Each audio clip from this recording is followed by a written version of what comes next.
And hey there, hi there, ho there, and a gracious good Saturday morning to you. Welcome back to another exciting edition of the Cardinal Couple Radio Hour podcast, where we discuss the joy and excitement of UofL women's athletics.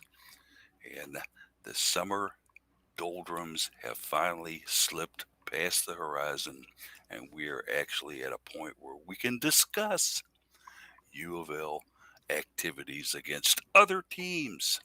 Yes, the fall schedule getting ready to start tonight. Very excited about that. Even though it's not an official kind of game, which there was some doubt about earlier in the week, an exhibition against Ball State. Louisville women's soccer will take to the majestic Floyd Street thoroughfare at Lynn Stadium to take on the Ball State Cardinals at 7:30 tonight. Really excited about that to see kind of what's going on with them this year. We have a little shortened crew for you this morning as Jared is out taking the Freddie Farm Bureau around Kentucky Kingdom on an Employee Appreciation Day. Daryl is probably still in bed right now, grumbling about the 10-0 whitewash of the opponent last night down at the Bats game, where she's like, "Come on, this thing's over. Let's end it." But runs kept piling up. But still, we got Case, we got Jeff, and we got me, Polly, in here to discuss the topics that have gone on in the past week. So we'll have some fun with it. Should be a great broadcast, and certainly some good subjects to discuss as well today. As we like to kind of do before we get into the roll of things, just kind of catching up with the guys. I found out the Case is driving to Lexington every day. Are you wearing a blue shirt up there when you go up there, buddy? I mean, what's the deal here? No, I don't wear blue. I told the marketing person that when I started there in February, and she was asking what kind of gear I would want. I said, I don't care. I'll wear navy. I'll wear white. I won't wear royal blue. and so I've gotten away with not having any of that stuff. So no, I do not. I do not wear blue. Still, That's pretty nice then. Yeah, at least you've got that benefit. Is that considered a job benefit? Do you have to like put anything additional on taxes or anything? to Non, not have to wear blue. yeah, non-traditional outfit. Yeah, I don't, not so far. Outstanding. As long as you stay away from New Circle Road during rush hour, I think things are a go, huh? Got Jeff in the house as well today too. Jeff had a busy week. I understand that you've been kind of actively looking around at some things, Jeff, as far as employment goes.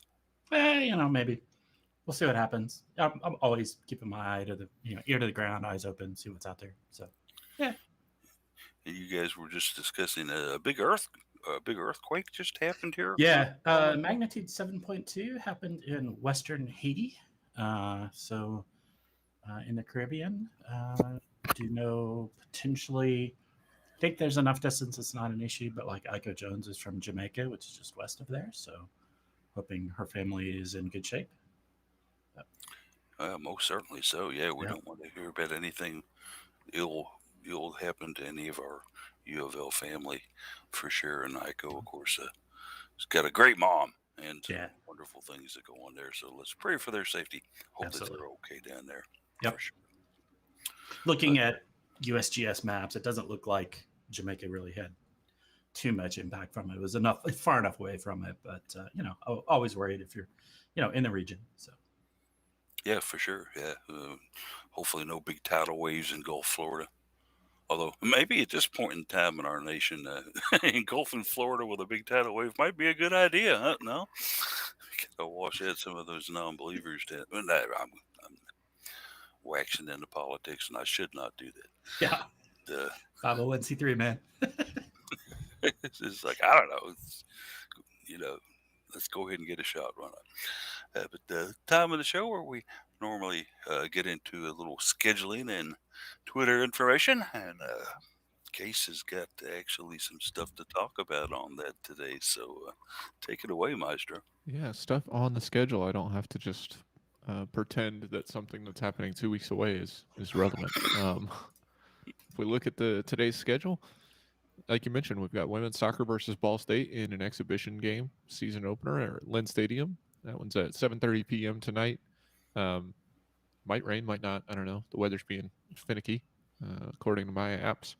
But that is free admission. I think all the outdoor fall sports, other than football, obviously, are free admission. I think volleyball is still ticketed, but Yeah. Volleyball is the only fall sport I think that's doing tickets this year. yeah, other than football, obviously. Football, right? Yeah. So that one's free, not listed as any video today. With it being an exhibition, that's not terribly surprising. But only policies that I know of you'll have to follow are clear bag policy. They haven't listed any COVID policies for these sports at this time. So if you want to get out, go check out that game. Should be an interesting one. I'll be keeping up with the stats probably and looking forward to some reports from people in person, as I'm not going to be able to make it out to that one. Men's soccer also opening their season tonight with an exhibition game in Birmingham. They're taking on UAB. That one's at 8 p.m. Moving ahead, since we're still not quite into the fall schedule completely, they get a few days off before volleyball kicks off their exhibition schedule with a red and black scrimmage. That one is on Wednesday at 5:30. Jeff, I believe you said that one is not ticketed, even though the rest of volleyball events are, correct? Correct. You know what? Let me double check that. Come back to me in a minute, but I'm pretty sure that's correct. So that one is in Cardinal Arena, L&N Federal Credit Union Arena. Yeah. I'm still just going to call it Cardinal Arena. Right. It's what it was when I was there. Like, Yeah. First volleyball tickets are for Missouri on September 3rd. So, yeah, this one's a freebie. Show up and come in and enjoy it. Yeah, and it will be, like Jeff mentioned, September 3rd is the first opportunity you'll get to see volleyball because all of their early season stuff is on the road. Mhm. So this will be the only time you get to see them in the month of August at home. So that one is at 5:30 on Wednesday. The women's soccer gets their season started in earnest today or on Thursday at 7:30. That one is against Western Michigan. We'll see what they can do tonight to see how they might stack up against, I believe, the Mustangs. Is that what Western Michigan is? Something like that. Got me on that one. I'm not digging too deep into that, but I vaguely remember a horse. And that gets you through till next Saturday. Field hockey will have their alumni game on next Saturday at 1 p.m., but that'll be after next week's show. Non-UofL events, but UofL adjacent, Peyton Verhulst and the USA U19 women's basketball team will play in the semifinals today. That is at 11:30, so in just 22 minutes as we record here. They're taking on Hungary in the semifinal, and then they will play tomorrow, I believe, in the final or the third place game. Yeah, both of those are tomorrow, and they'll play either Australia or Mali. If they play Australia, it'd be a rematch of a game that happened earlier this week, but we'll have to see what happens against Hungary. Confidently say that it's probably going to be Australia. Probably. And the USA is probably going to beat Hungary. But Mali has been interesting. Mali is a surprising team. They knocked off Russia Yeah. to get to the semifinal slot there. So don't underestimate them for sure. But I honestly, let's face it, as you say, been challenged in the FIBA event so far. Nope. So we'll see what happens. Yeah, we'll talk a little bit about that game against Spain a little bit later in the show. But yeah, their closest two quarters came in that game, and they were still victories in the quarters. So that gets us through the schedule. Don't think there's anything else UofL adjacent now. Inksler and Van Lith are back from the 3-on-3 event. And everyone else is getting ready to play in fall events, so they aren't doing any national team stuff. So that should be it for the schedule. As for Twitter, I tweet is at best case scenario, BST case scenario. Paul is at Cardinal Couple. You can follow along with that Cardinal Couple for some live tweeting of tonight's game, I would imagine. Indeed. Jared is at Mr. Anderson Jared. You can follow along with him for some live photos from the game. Then Jeff is at Jeff McAdams and at Card Couple Radio, who, once again, you can follow at Card Couple Radio, hopefully for some live tweeting from Red and Black on Wednesday, if I had to guess. I'm I'm gonna plan to. I usually haven't tweeted from volleyball matches in the past, but too busy being a fan. But I'm gonna try and It's do just that the this red year. and black this year. Yeah, At least in this case, it's just the red and black. I mean, yeah. I'm gonna try and do it more. So we'll see. you gonna lead cards chance against the cards whenever they call a timeout. Yeah, you know, I never do that for red and black because, yeah, like you said, it's like, when do you do it? So Yeah. That could be double duty there, you know. Yeah, do it Anytime whenever. at you. yeah, every time out. Yeah. Daryl tweets us at DarylFaust4, and then as always, keep up with the Twitter list on the right side of the site for all of the UofL athletics adjacent Twitters, and that gets us through scheduling and Twitter. It's There it actually is. taking us till 11:10 again. So Yeah, it's a rapid time, but those days are soon to be ending for you, I think, as we get into more and more stuff. But a nice, concise report there of what's going on, what's happening. So certainly, if you get a chance, I know there's a lot going on in the city this evening. I think you've got FC's playing down on the river. Of course, the Bats are playing as well, and there's other outdoor activities you can choose from tonight.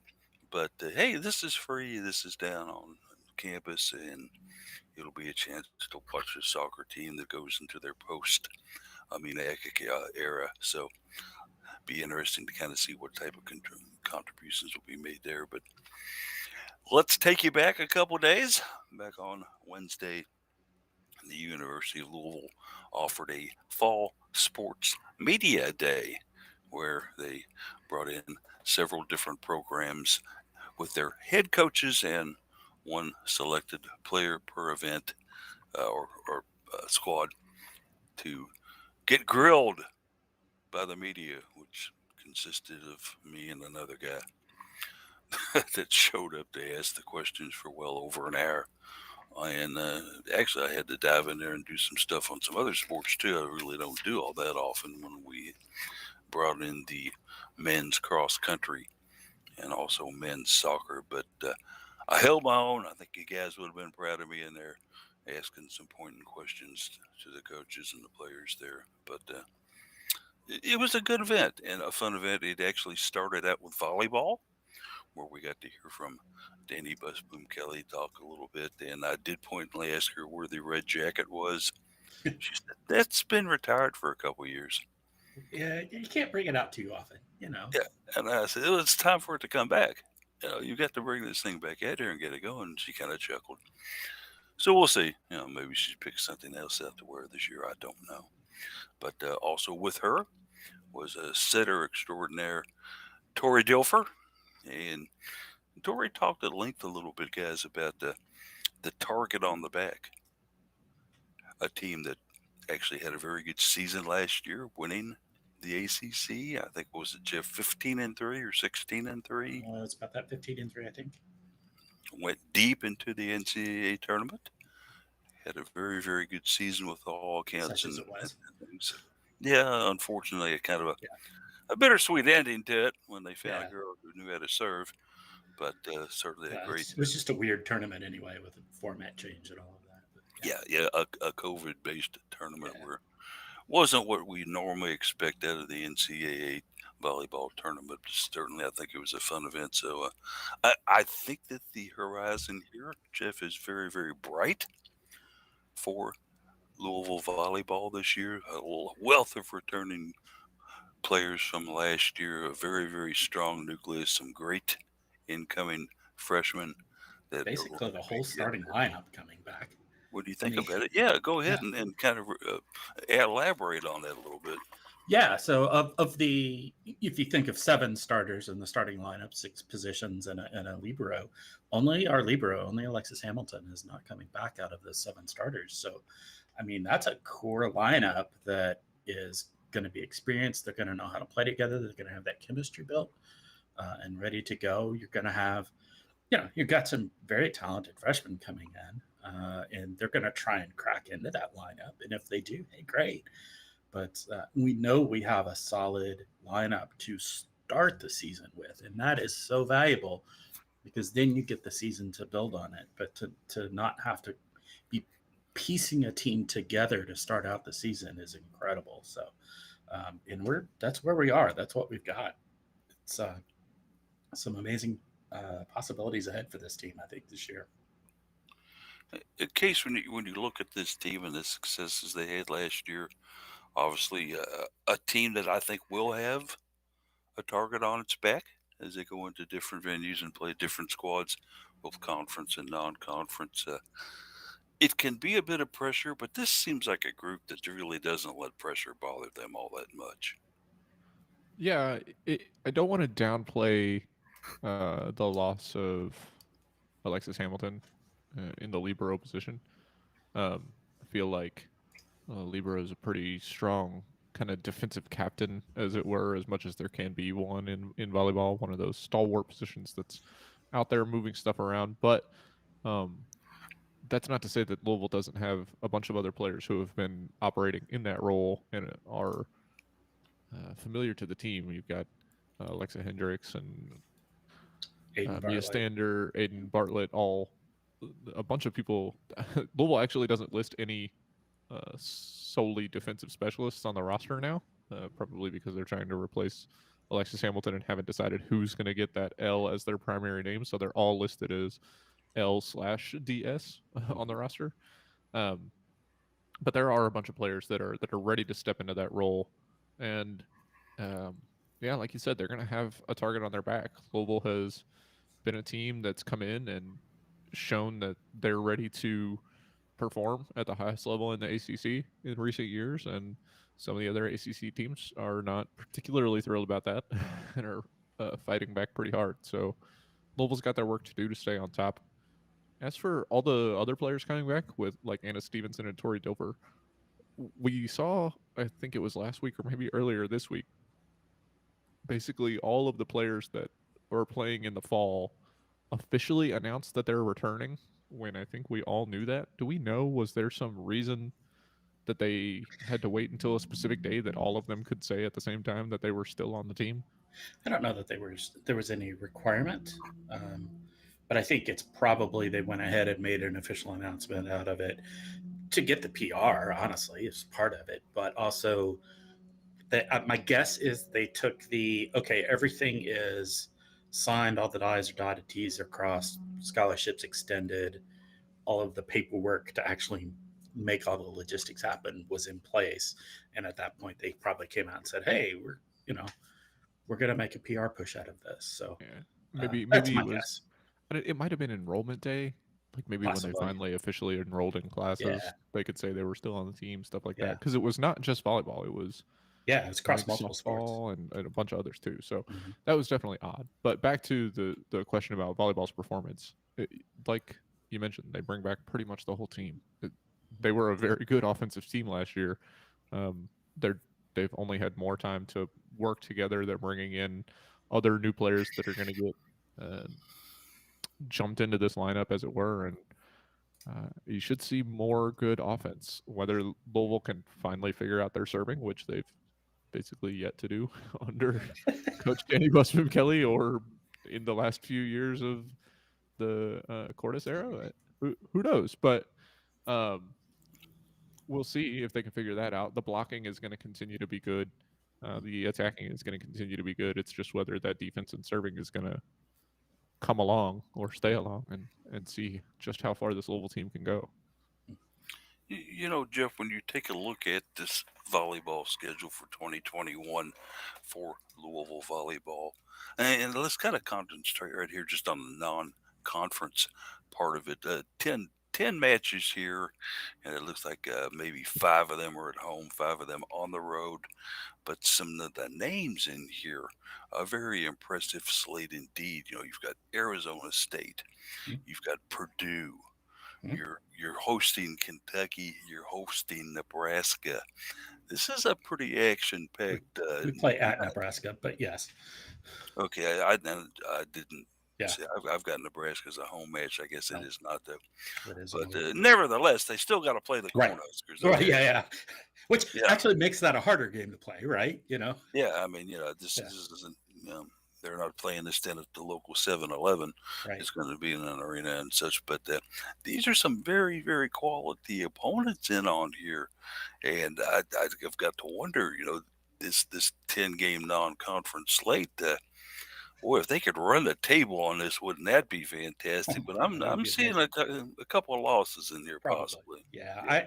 There's probably a couple of losses in there. Kentucky, of course, is defending national champions this year, right? So they are a great team. They was a Cardinals rivalry and all that, but they are a very good team, and so that's a big one. There's a reason that match is already a month away from now. Is already standing room only. You know, people want to see it. It's going to be a great match. Come out.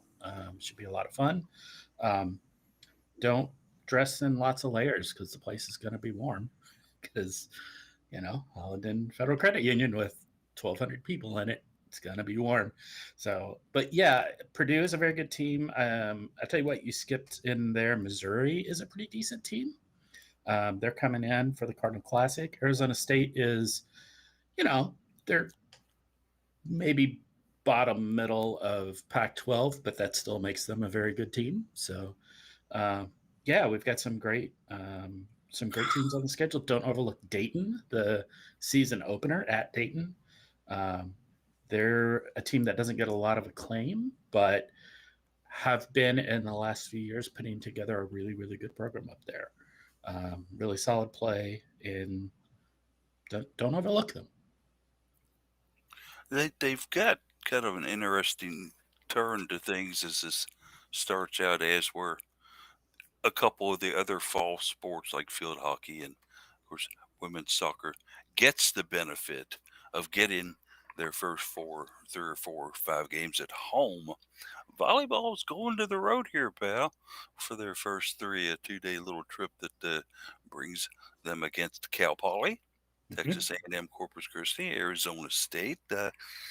It's interesting. We know what an advantage the L&N Federal Credit Union can be to the Cards when they play matches there. We know how loud it can get, how Mhm. warm it can get, how over the top it can get. Opening on the road, though, it's an interesting kind of dilemma. Yeah, but I go back to talking about that. This is a veteran team. This is a team that's played together. They know how to support each other and build on each other. I'm not too worried about it. It gets them into the season with maybe fewer of the distractions of being in the home environment. Sometimes, I mean, you can look at it that way. But yeah, I think L&N Federal Credit Union Arena, or Cardinal Arena as it used to be known, right, is an advantage to play in. You're going to have home and away matches in any season. It happens, but they just start out this way. We've got other sports here that go on the road to start seasons. Softball, most notably, always goes on the road for about a month to start their Yeah, season yeah. off. So, Weather concerns, yeah, yeah, right, yeah. yeah. So, yeah, the first one going up to Dayton might make that road trip. We'll see. Um, beyond that, I'm not going to be going to Arizona, but so it's only 1 weekend of a really long distance away, going to Arizona before they come in and they do the Cardinal Classic, and that's not too bad. That's a good mix. It is indeed. And so, in addition to getting a nice kind of dossier on volleyball on Wednesday, also got to hear from Justine Zary and the Louisville field hockey program. What a season they had last year, coming all the way down to the semifinal. Oh, golly gee. What a season they put out there. Justine Zary brought in Gabby Cazellas to speak with the media as well. Of Did course, she? What yeah. Justine he's Sowry and Gabby Cazellas? Did I get that wrong? I did. I got that wrong. I'm sorry. My bad, boys. That would have been Uh, surprised to me. that's Yeah. a, I mean, Gabby was actually there for women's soccer, but you, Louisville, I'm you sorry had about that. goalkeeper, but it was like Yeah, I kind of messed it up now, and I was going to throw it was Allie Bidding. I'm sorry, who came in for field hockey, and they talked a little bit at length about the era of post M&M, which of course would have been Mercedes Pastor and Megan Snyder. Those two now graduated from the program. Some of the challenges and some of the things, Coach Sarah seemed very upbeat about it, though. She seemed to think that she had a wealth of players that could step into both those roles. do quite well and perform quite well, and also was very enthusiastic about the experience that they got last year and some of the talent they had. They actually get started the 21st with an alumni game, and in the past years, if you want to go watch an onslaught, sure, go ahead. That's a lot of fun.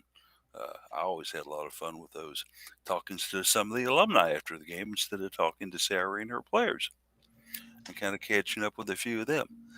Don't know if that's going to be a thing or this year or not. We still don't have clear and defined ACC or UofL based operation manual on how we're going to do post game interviews yet. If I was going to venture a guess, I would say it's going to be on Microsoft Teams online. But that's not etched in stone yet. Yeah. We're just going to have to see what Delta lets us do here. But it starts with the alumni, and then the next day on August 22nd on a Sunday, Bellarmine comes in to play the Cards over at Traeger Stadium.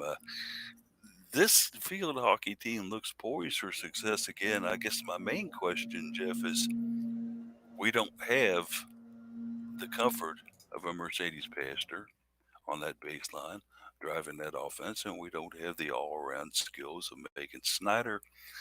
I don't know. I'm not quite as confident as I would be, obviously, if they were playing. Yeah, obviously you lose a couple of great players like that, and it's a little bit of rebuilding. But there's a lot of talent on here. I mean, I just looking down the list. The third name on the roster. Jersey number 3 is Charlie Van Oorschot, right? She's a sophomore, Yeah, but she was contributing heavily last year. Um, you've got some amazing players. Amy Plum, also a sophomore. Cameron Pichet. Piche. I don't know how you Pichu. pronounce how you pronounce her last name. Pichea. Um, Allie Bidding, who talked to it's got a number of really great players that are returning on this team as a good core. You've got there's talent there. We lost a couple of great players, but there's talent there. A little bit more piecing things together than we have maybe with like we were talking about with volleyball, but I think we're in pretty good shape. I think we'll be all right. I mean, we've got a great coach too, so that helps. Absolutely. So the experience is there. And you look at the schedule with the alumni game, obviously doesn't count toward the regular season standings, unfortunately. Some great home contests coming up here. I think I was counting up earlier, and I came up, I think, with 12 home games for us. That might be off a little bit, though, but certainly some road weary trips involved here. Cases the Cards will have to go back to back against Penn and Princeton on the road. And then they will also have to have a pretty interesting stretch where they go to Duke and then Ohio State on the road. And then the one at the end of the year that just looks like killer to me, Boston College, Michigan, Northeastern, and at UNC, all on the road, followed up by JMU. 5 in a row on the road before they end against Syracuse a couple of days before North Carolina Halloween. in there. Yeah, Yeah, that's a brutal stretch of games. that's a killer stretch right there for Yeah, sure. Not just because of the. It's surprising to schedule that many road games in a row that late in the season, but also the pace of those games. yeah, You've got 5 road games. None of them are in the same place, and they all take place in a 15-day stretch. yeah. Yeah, You're looking specifically at, Ann Arbor to Chestnut Hill, a 5-day turnaround. The Chestnut Yeah. Hill to Boston's Chestnut pretty Hill, short Boston's for across the river. Northeastern. Yeah, yeah, but then you go from Boston to Chapel Hill, and then Yeah. 1 day drive over to Harrisonburg, Virginia, which Virginia, yeah. probably still not also all that far, but that's a lot of travel. It is. You'd like at least more than just the 2 Boston games to be relatively close to each other, but that's going to be tough. And then you wrap that up by bringing in Syracuse, who is going to be quite charged up, I would think, since they're hosting the ACC Field Hockey Championships this season. absolutely. But certainly a field hockey team that does have a lot of strengths left. Certainly Sam Menrith and Cole Keep will be back there for another return season as a starter She did some great things, of course, last year for the Cards as they marched through the NCAA tournament and the ACC, and some players who can actually put the ball in the net with a lot of skill. I'm very optimistic about this team, Jeff. I think that they're going to be a team that gets a lot of wins and also puts a lot of goals in the net. Yeah, I like where this program is going as an overall trajectory. I'm a little less skilled at analyzing field hockey than you are, but I'm impressed with what I've seen. I think there's a lot of talent there. I think there's a lot of optimism to be had for this team. Last few years we've made deep runs into the field hockey tournament, and I would hope to see the same thing this year. And certainly we all hope that it'll happen. Those will be free out at Traeger, and certainly get out and watch some of those exciting matches as well. We ended it up with the women's soccer. That's where Gabby came into play, Case. Gabby Cazellas, the six, six season goalkeeper, as I teased her in my words with her. I said, "You can't play next year. You'll be teaching at UofL." And that would be a violation. And she got a big kick out of that. But as she says, they call her grandma and they call her Mima on the team. But she has a lot of fun That's with just it. not very nice. Yeah, it's like, they said, your seeing eye dog needs water. Gabby, would you go take care of that? And they have a lot of fun with her.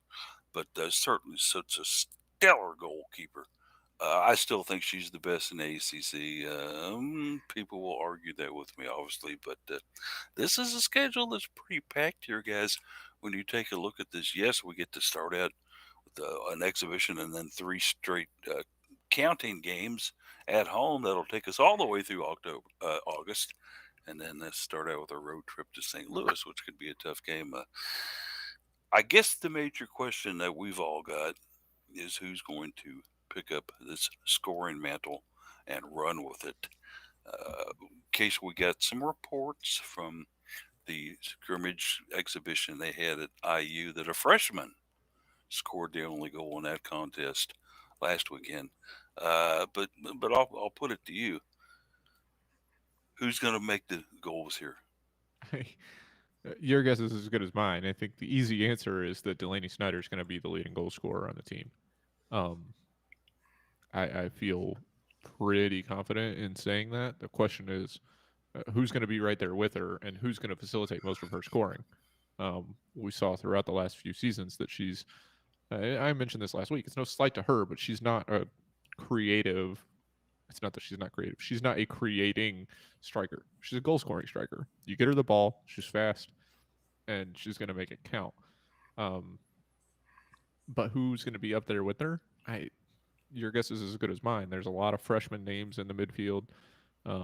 Maisie Whitsett is listed back as a midfield forward again. And are we going to see her back in the front? That would be interesting. I don't know.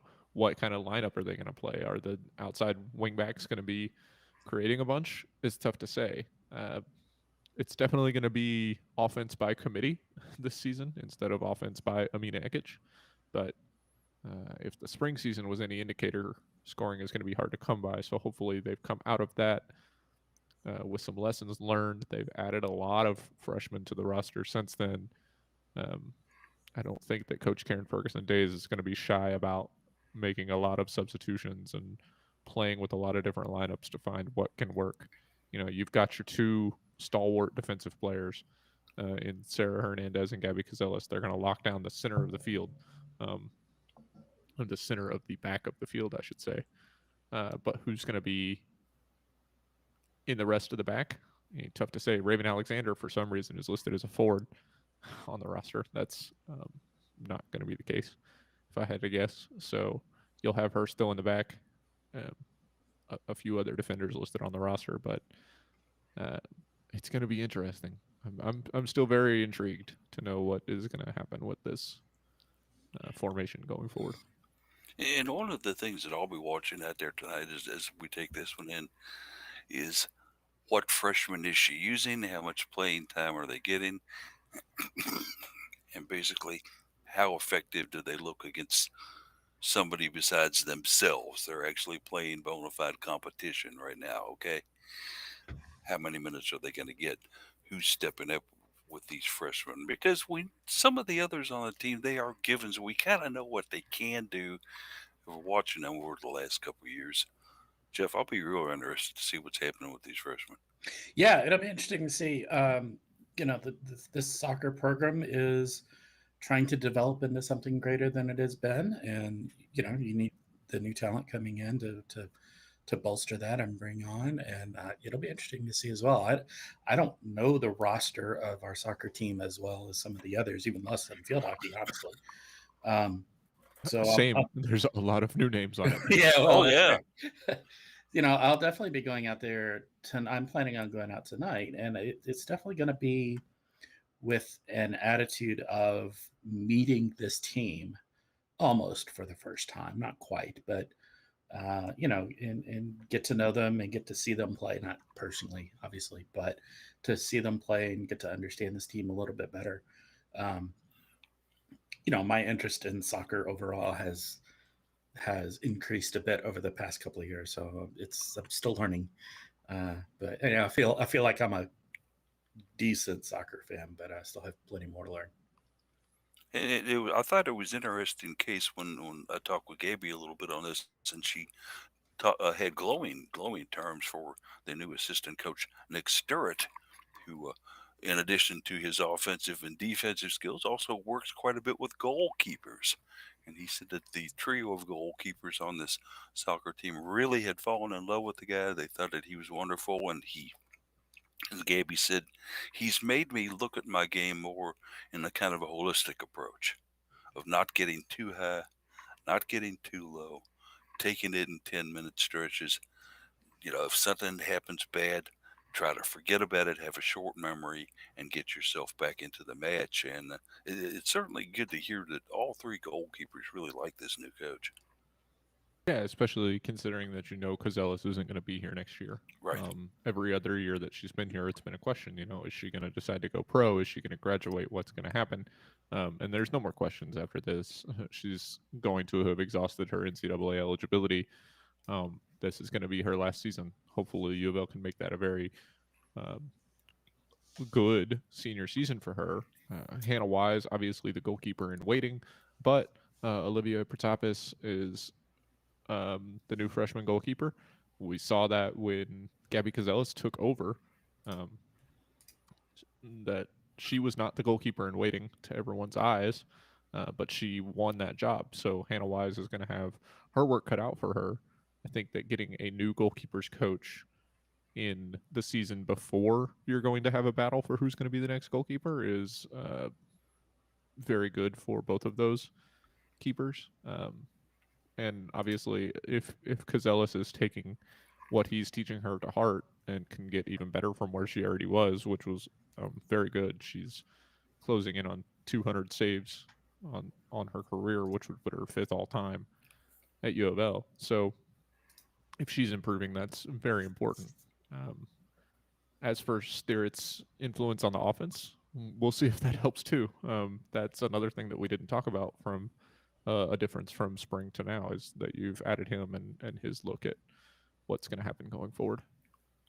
And I think the biggest question we've got about going in it tonight is the train count on Floyd Street. Because I've had some people ask me, what I thought about how many would come by, what direction they would be going in and such. I'm not ready to make a firm prediction on this yet, but I'm going to put the over-under on trains at 2 this evening. It's Saturday night. I'll take the over. Jeff's going to go over on that. Yeah. He's thinking it'll be more than 2. I'm going to kind of stick with 2. That's my over-under there. We'll see what happens on it. Certainly, we will report on Twitter anything that happens on those, along with time and direction of the train. Something that's very important, I think, in obviously in Karen Ferguson days, it's a pregame format with the team. She said that if a train is going eastbound, that means we score. If it's going westbound, tighten up the defense. Don't let the ball get into that final quarter.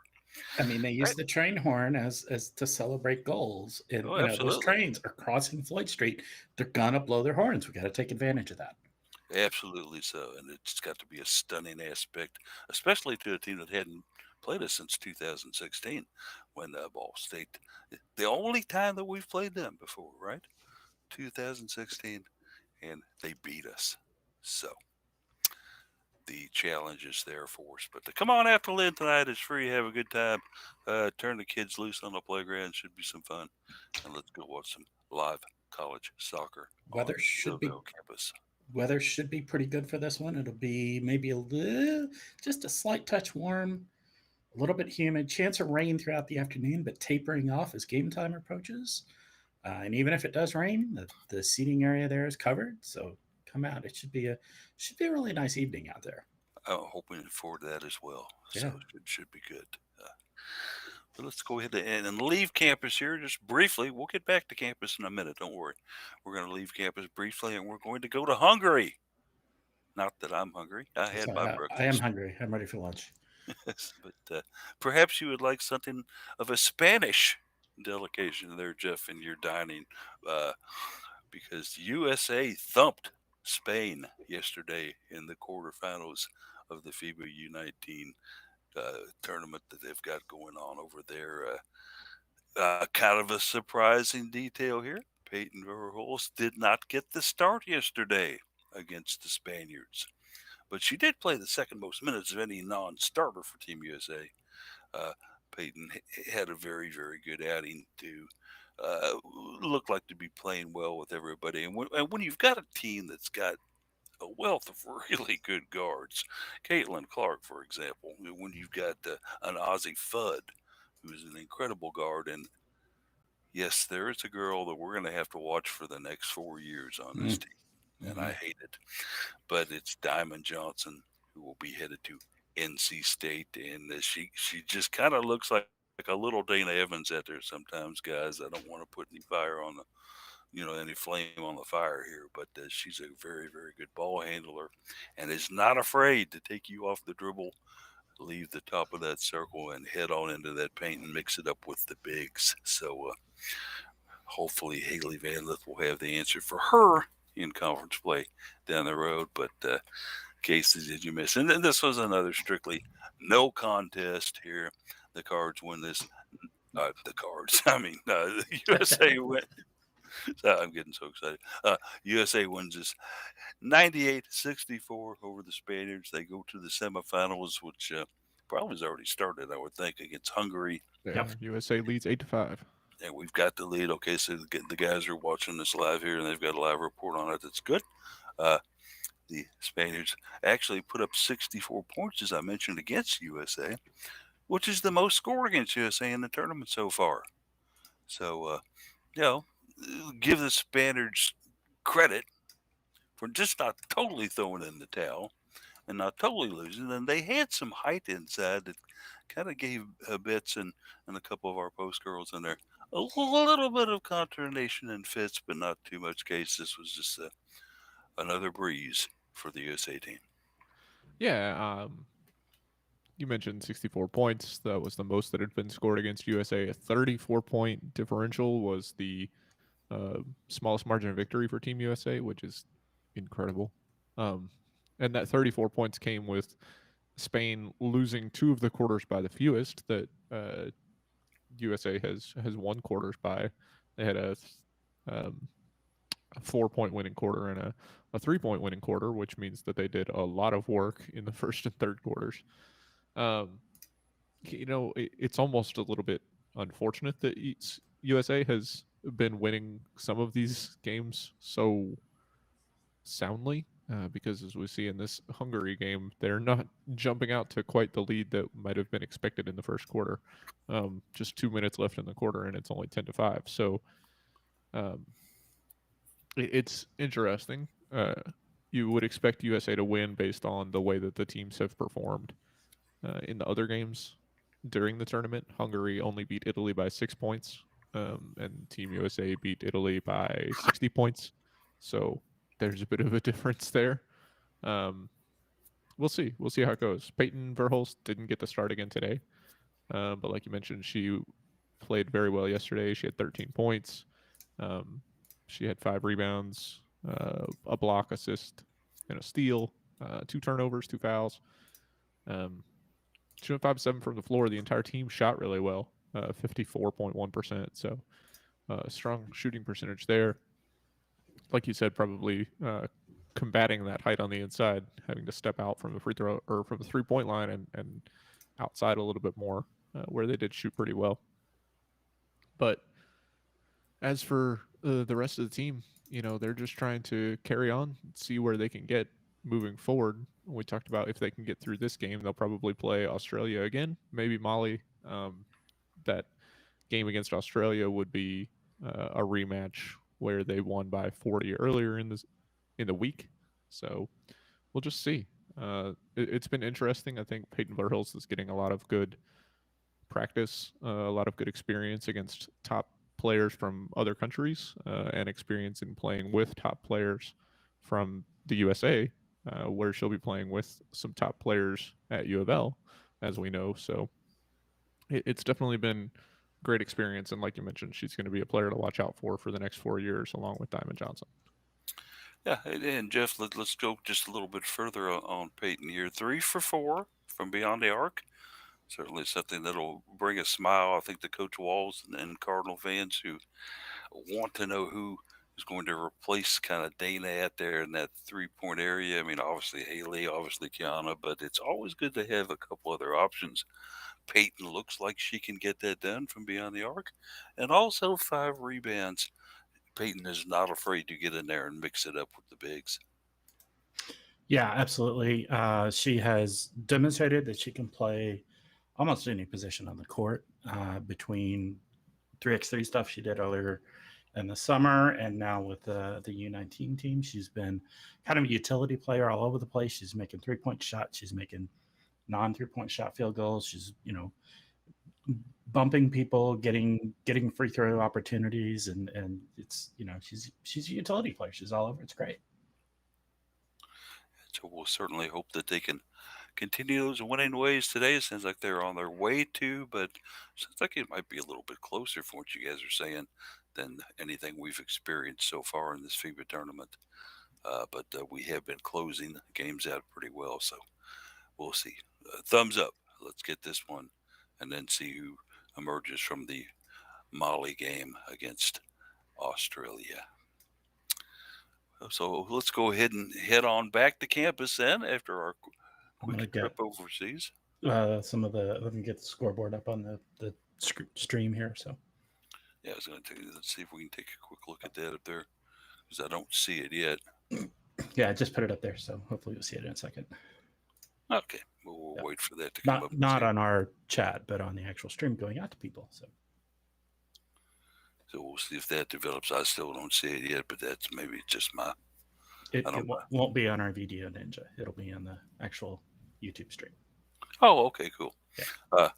So let's go ahead and head on back to campus, because we found out the other day that UofL now has a non-conference women's basketball schedule out there for us to peruse and debate and discuss. And I thought that'd be a good way to end the show, as the Cards will have a total of, I think it's 11 actual games that count in the schedule, and then 1 exhibition game against Union College, which I thought was an interesting choice on who we were going to play for that. Total of 7 games at the KFCM Center, 5 on the road. And guys, when you go down and take a look at this non-conference slate here, there are some really, really impressive names that stand out on this thing, starting with Arizona. All they did was get to the final game of the NCAA tournament last year. No big deal there. A very strong UT Martin team that returns a lot of players from last year, including one Sagan Robbins. They'll be coming into the KFC Yum Center. The Cards will take a 3-day trip and go to Washington. Strong Pac-10 team there. Also going to Cal Poly and Colorado State, which doesn't really stink too badly at basketball either. They've also are bringing in Michigan for the ACC Big Ten Challenge, And then the game that everybody's been waiting for 2 years on Sunday, December 12th. Kentucky comes to the KFC Yum Center. I thought you were talking about Belmont. Oh, yeah. I've been waiting for that Belmont game for Sunday, 2 years, December guys. 5th against Belmont. Yeah, no, yeah, that Kentucky game. Everybody's looking for that one. Yeah, the Belmont game. I've always liked Belmont. I've never done well wagering up there, but it's oh no, that's excuse me. The, the third third leg of the Triple Crown. Once we've beaten Colorado State and Michigan, we go to Belmont and see if we can get that Triple Crown. And then of course ending it up here with EKU at home, and then the trip on Sunday, December 19th, up to Uncasville, Connecticut, to the Mohegan Sun Arena, where we will face Connecticut, UConn. Yeah, like just call that a road game. Like Yeah. I don't know, like it's not a neutral court game. Air quotes neutral, I can't do it. I mean, I'm talking about the scheduling. Just the schedule should call it a road game. Oh It's well, not, it's okay. not a neutral court game. I counted it as a road game. No, It should be, because but it's not. It's counted as neutral court, even though it's 45 minutes from stores. how many people from Taylorsville we gonna have up there in that arena? You know, feeling that, right? Okay, this is gonna be people from all over Connecticut and surrounding areas going in there to gamble away their hard-earned wages and then watch some basketball at Mohegan Sun. So I'm not calling that a neutral site, but guys, it's an interesting kind of a schedule. I think that's got some challenges in it. And Jeff Walls has actually even added Bellarmine to that schedule too on November 16th at the KFC Yum Center. Jeff, first thoughts looking at this thing? Yeah, typical Jeff Walls style schedule. Some games that are gonna be pretty likely Louisville wins, but then also a mix in there of some really quality opponents that are going to cause challenges. Arizona's no slouch. Kentucky obviously is very good. We know Michigan's a good team, and then of course Connecticut near the end of that. Those are some big, national powerhouse type games and teams, and you used to get the mix of the teams that were more likely to beat to let players get some time out there and get some experience and some teaching and training time, but then also some real competition against high quality opponents to really kind of have as a measuring stick and preparation for the intense level of the ACC play that is typical. So, indeed, it is.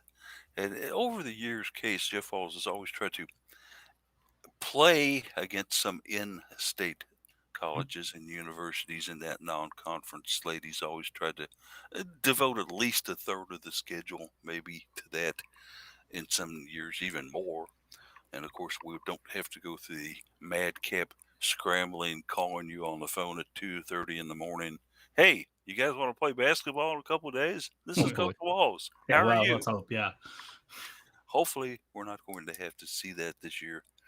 I think the confidence level is higher than it was at this time last year about that actually not being a factor of having to dive into the phone number bank and find somebody who can come in and play us in 2 days.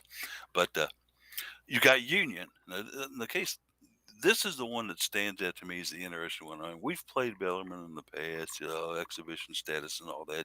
They're D1 now. It'll be a fun game. It'll be a good contest, I'm sure. EKU, without Sam Williams anymore, but still certainly a rivalry that we've had with them over the few seasons that we've played against them. Kentucky back after 2 years. But Union, I'm just kind of wondering about the Union. It's listed as an exhibition. Why are we starting out with Union College? I kind of wonder if this is a result later on, although she's no longer there, of Sarah Hammond's association with Union. Or was this the one that she was at? Or no, this... she's down in Tennessee, down in Jackson. She was at the one in Tennessee. Okay, so it's a different school. Yeah, I don't know. It's a like you said, Kentucky team. Walls likes to play against local teams to kind of build interest in things. So I don't know, maybe he just kind of called around and found somebody willing to come in and play the game. Oh, Yeah, I think part of the problem is that your one of your exhibition games used to always be Bellarmine, right? I mean, that yeah. was the And association they're that men's and D1 women's now. basketball both had. Yeah, it was Bellarmine, and now that they're D1, you're not going to play them in an exhibition game. So, Although field hockey um, is. well, that's a little different. The non, I mean, women's soccer's playing a D1 exhibition tonight too. True. Basketball's a little different. They don't usually play D1 exhibitions because you don't want to lose a D1 exhibition. Right. That would look very sketch going into the rest of your season. So you look around the state, and with Bellarmine now in D1 and out of the running for that, you got EKU. You're playing them on the schedule. WKU, you're not going to schedule for an exhibition. You would rather play them. In KU, same thing. Um, you're kind of out of options. I mean, you got Union, you got Pikeville. Those kind of teams are U Pike, I should say. Those are the kind of teams that you would play. Lindsey Wilson, maybe, but I, I that's kind of where we are. I think they went 15-6 last year, 13-3 in their conference, so they might put up just as much of a fight as Lindsey Wilson would, or more. So if it would be nice if there was another exhibition game too. You play this game and then you go to South Dakota and play Arizona, and that's kind of scary. I think the thing that stands out to me about this schedule is the compactness. It's only 38 days of non-conference schedule, and you're playing 11 games in that time. So there's not a lot of time to rest. One of the longest breaks is for Thanksgiving, um, and that's multiple travels in between because you're coming back from California for Thanksgiving and then going back to Colorado. So that break is pretty much cut in half anyway. And everything else is just you're playing a game every 3 days at the longest. So it's going to be interesting. It's going to be tough and taxing. And if the ACC throws any conference games in the middle of the non-conference schedule, like they do in men's basketball sometimes, it's going to get even more compact. Jeff, I look at this and a couple of things that do stand out to me on this non-conference scheduling. No NKU this year. Hmm. We've certainly played them over the last couple of years, both at the KFCM Center and also, but they're a very nice arena up in northern Kentucky. And no Western Kentucky on the schedule this year. You and I have both had several trips down to Bowling Green in the past Hmm. to watch games down there. In fact, we did a Cardinal Couple Radio Hour down there one time. Indeed, we did. And then also we've had them come in here before. Just kind of wonder about that. Was it maybe just a scheduling conflict? With your thoughts on why we're not playing these two in-state rivals? I don't know if it's a conflict. I think there's just only so many slots you can put into a schedule. And so you kind of want to, we talked about Walls wanting to play in state teams, but you kind of want to spread that wealth around a little bit, get an opportunity for people to see different teams. So you're probably not going to play Western Kentucky or Northern Kentucky every year. The big rivalry game is UK. So that's going to generally be on the schedule. But the others are less rivalry, more, hey, let's be good neighbors. And so you spread it around. You share the love and you give everybody an exposure to it. I mean, we can't. It sounds like I'm being a little bit. Oh, we're being so magnanimous to our neighbors, and there is some of that. Obviously, UofL women's basketball has a large following, has a lot, it draws big crowds, and so it is beneficial to some of these other teams to come into that environment and to get that, to get a crowd of 8,000 watching, Eastern Kentucky or Western or Northern or whatever. So, it's a win-win all the way around. I think for everybody, it creates interest on our side. It gets them exposure to fans that wouldn't normally otherwise see them. So And let's not pretend that there's not pay games in women's sure, basketball. yeah, absolutely, You can only play so many pay games, Paul. yeah. I guess that's true too. At least Vince hasn't opened it up free for women's basketball yet. But one other thing that kind of was thinking about here a little bit. If Jared was on our broadcast this morning, he would be pushing us and prodding us to come up with an 11 game record. We'll throw Union out. It's an exhibition. That doesn't count. But in the next 11 non conference games, I'm sure he would be pushing the button, taking it away from Daryl and jabbing it, saying, How do you think we'll do in those 11? Will we go 11-0? Will it be 9-2? Will it be 7-4? I'll toss it to you guys as we kind of close things out here this morning a little bit. If you want to venture a guess on how we might do in these 11 non-conference games, I'll go ahead and start it out. I'll give you all a couple minutes to think here. I do think that we're going to run into a little bit of trouble more than we might think we would against Michigan. That could possibly be a loss for us. And I think also going up to UConn and playing basically on their front porch, although it's a neutral game, is going to be a game that we'll be in. But I don't think we quite take that one down. I'm going to go with a 9-2 here for those first 11, and I'll let you guys take it from there. Jeff, any thoughts on that? Yeah, I think I feel confident that we can do a 9-2. I think there's a very real chance of a 10-1. I think the opportunities for losses are the ones you highlighted: Michigan, Kentucky, and Connecticut. I don't think we lose all three of them. I think we lose one or two of them. Which ones? Toss the dice. Weighted away from Michigan, I think, but otherwise, I think those are your three possibilities for losses, and so I'm going to say a 9-2. Okay. I think we beat Michigan, but I'm not putting a lot of money on it. That's for sure. I'm not going to put any money on it. But if I were a betting person, I wouldn't put a lot of money on it. We both got to 9-2 going down different sidewalks. Okay, so is that a pretty good guesstimate there? Or have you got a different kind of a trend for us to look at? Yeah, I buzzed around 9-2, but I think I'm a little bit more bullish. I think I'm going to go 10-1. That Arizona game is nothing to blink at. That's going to be Indeed. a tough one to open the season for sure. But I think that Louisville gets through that. Michigan, I think the home court advantage is going to be really strong in that game. When you consider that UofL's coming off of a road trip, the fans are going to be really excited to see them. It's going to be a really big game. I think that the home court advantage is going to play a big factor in that. I actually think that the loss comes against Kentucky. I know you're not supposed to say that, but I think that's where the one loss comes. Louisville is, if there is a team that you can say that has Connecticut's number, it would be Louisville. That's not to say they're going to go up there and just beat the tar out of them, but Louisville really likes to play Connecticut. They give them a really strong game. And, in the last few years, a lot has been made of it, but I'm going to make more of it right now. Gino Auriemma's dominance has faded. Other players around the country have noticed that if they don't all go to Connecticut, then Connecticut can't win every game every time. And that's really opened up some parity in women's college basketball, which I think is really good for the game. Connecticut is still a really strong team. They trade on their name a lot. But like I said, still a really strong team, but I think Louisville can win that one. That Kentucky game is really scary.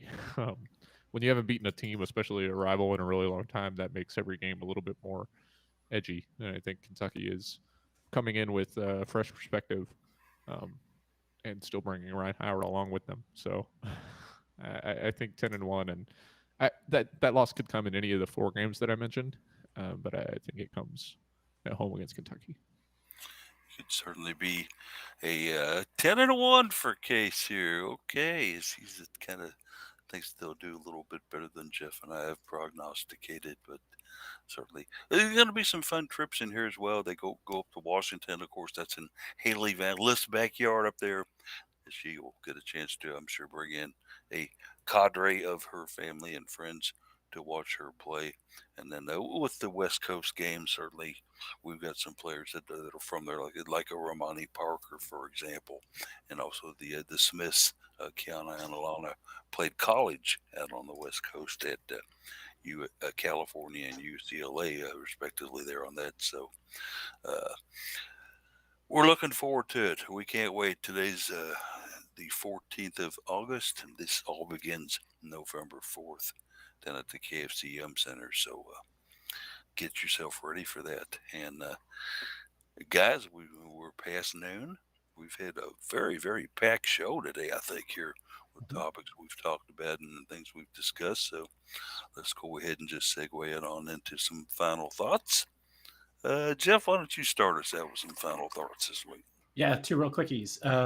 Score update on FIBA. Minute and a half left in the first half, 35-15. So that's looking better for the U.S. there. Foot's on the accelerator. Yeah, after a little bit of a slow start. Also, hey, come out to the Volleyball Red and Black scrimmage. It's a freebie. Come on in, enjoy it. And 5:30 Wednesday evening, so it should be fun. Indeed, it should. Case, your final thoughts? Nothing. I was struggling the whole time Joe was talking to figure out what I was going to say. Lots of soccer in Louisville going on right now. We got 3 games between UofL women and men. Men are on the road and Louisville City tonight. Yeah, and it's then, been exciting for yeah. Louisville to become a soccer city Yeah. over the years. I guess I'll point out one that we didn't talk about and we didn't write about either, but some news from yesterday with Kelsey Pinobaker being named the director of sports medicine for volleyball. As a nice little addition. It's always good to get people on the health and wellness teams. They're the unsung heroes of athletics at all levels, I think. Mhm. Yep, absolutely. It is indeed. And certainly wish her the best at that position and hope that she can keep those jumpers healthy. We certainly want to see that. So, final thoughts here. If you are planning on heading down to campus and to Floyd Street tonight to watch Louisville women's soccer, I will, if you haven't been down there in a while, warn you in advance that is a construction area down there now. A lot of things are happening on Floyd Street, beginning real close to where the Little Yum is, where the basketball practice facilities are. They have begun work on those dormitories that are going to be situated right across from the Little Yum. Go a little bit further south, and you will find that there's construction going on right next to Lynn Stadium, where they're down there working on the. They tore down the buildings that are there, and I'm not sure what they're going to do with it, but they've leveled them. I'm guessing it's going to be a parking thing for football and maybe for women's soccer. Don't know yet. But anyway, there were a lot of construction vehicles when I was down there on Thursday, rolling in and out of there. And if you even go a little further south than that, and you go down past where the House of Cards is, back in there, back on that little alley back in there, that of course is going to be known as the Alley, a tailgating venue back there for UofL football fans to be able to enjoy, beginning with the home schedule here in a couple of weeks, where they will have food trucks. They'll have outdoor venues where you can sit with your family and stuff. It's all free. All you have to do is walk a little bit down Boxley there, and you're right at it. So as you drive down there tonight, be mindful of that. Although I doubt there will be any construction going on at 7:30 tonight, still it is an area where there's a lot of hard hats and also a lot of dust. So be advised accordingly. Okay, but that'll do it for us this morning, as we certainly have had a fun show, and certainly we will catch you back here next week at 11 a.m. for another edition of the Cardinal Couple Radio Hour podcast. Everybody have a great weekend.